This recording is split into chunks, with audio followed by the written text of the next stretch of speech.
दोस्तों, हम सभी ने ज़्यादातर लोगों को ये कहते सुना है कि अभी टाइम नहीं है, या अभी बहुत बिजी है, या फिर अभी काम नहीं रोक सकते, बाद में देखेंगे। तो दोस्तों, ये कहानी उन सभी लोगों के लिए है जो ऐसे ही बहाना करके या तो समस्याओं को टालते रहते हैं या फिर समस्याओं से दूर भागते रहते हैं। तो आइए सुनते हैं आज की कहानी। एक 10 साल का लड़का रोज अपने पिता के साथ पास की पहाड़ी पर सैर को जाता था। एक दिन लड़के ने कहा, पापा चलिए हम रेस लगाते हैं। जो पहले पहाड़ की चोटी पे लगी उस झंडी को छू लेगा वो रेस जीत जाएगा। और पिताजी भी तैयार हो गए। दूरी काफी थी, दोनों ने धीरे धीरे दौड़ना चालू किया। कुछ देर दौड़ने के बाद पिताजी अचानक ही रुक गए। तो बेटा बोला, क्या हुआ पापा, आप अचानक क्यों रुक गए? आपने अभी से हार मान ली क्या? तो पिताजी बोले, अरे नहीं नहीं बेटा, मेरे जूते में कुछ कंकड़ पड़ गए हैं, बस उन्हीं को निकालने के लिए रुका हूं। तो लड़का बोला, अरे कंकड़ तो मेरे जूतों में भी पड़े हैं, अगर मैं रुक गया तो रेस हार जाऊंगा। और ये कहता हुआ वो तेजी से आगे भागा। पिताजी भी कंकड़ निकाल कर आगे बढ़े। लड़का बहुत आगे निकल चुका था, पर अब उसके पाँव में दर्द का एहसास हो रहा था और उसकी गति भी घटती जा रही थी। धीरे धीरे पिताजी भी उसके करीब आने लगे। बेटे के पैरों में तकलीफ देखकर पिताजी पीछे से चिल्लाए, बेटा तुम भी अपने जूतों में से कंकड़ क्यों नहीं निकाल लेते हो? मेरे पास इसके लिए टाइम नहीं है, ऐसा लड़का बोला और दौड़ता रहा। कुछ ही देर में पिताजी उससे आगे निकल गए।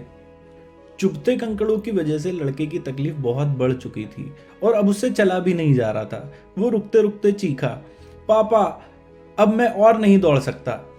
पिताजी जल्दी से दौड़कर वापस आए और अपने बेटे के जूते खोले तो देखा पाँव में से खून निकल रहा था। वे झटपट उसे घर लेकर गए और मरहम पट्टी करी।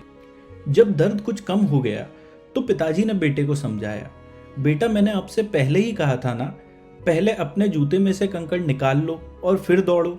तो बेटा बोला, मैंने सोचा अगर मैं रुकूंगा तो रेस हार जाऊंगा। तो पिताजी ने उसे समझाया, ऐसा नहीं है बेटा, अगर हमारी लाइफ में भी कोई प्रॉब्लम आती है तो हमें उसे यह कहकर नहीं टालना चाहिए कि अभी हमारे पास समय नहीं है। दरअसल होता क्या है, जब हम किसी प्रॉब्लम को इग्नोर करते हैं तो वो धीरे धीरे और बड़ी होती जाती है और बाद में वो प्रॉब्लम हमें जितना नुकसान पहुंचा सकती थी उससे कहीं ज्यादा नुकसान पहुंचा देती है। तुम्हें कंकड़ निकालने में मुश्किल से 1 मिनट का समय लगता, पर अब उस 1 मिनट के बदले तुम्हें 1 हफ्ते तक दर्द सहना पड़ेगा। बेटे को भी बात समझ आती है और तभी बेटा बोलता है, हाँ पापा आप सही कह रहे हैं, और देखो मैं उस रेस को जीतना क्या, उसे पूरी भी नहीं कर पाया। दोस्तों, हमारा जीवन ऐसे तमाम कंकड़ों से भरा हुआ है। शुरू में ये समस्याएं छोटी जान पड़ती है और हम इन पर बात करने या इसका समाधान खोजने से बचते हैं और धीरे धीरे इनका रूप बड़ा होता जाता है।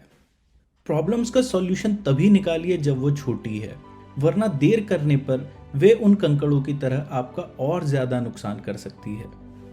तो दोस्तों, अगर आपकी पहचान में भी कोई ऐसा है जो प्रॉब्लम को इग्नोर करता है तो यह कहानी उसे जरूर शेयर करें, वीडियो को लाइक करें और चैनल को जरूर सब्सक्राइब करें।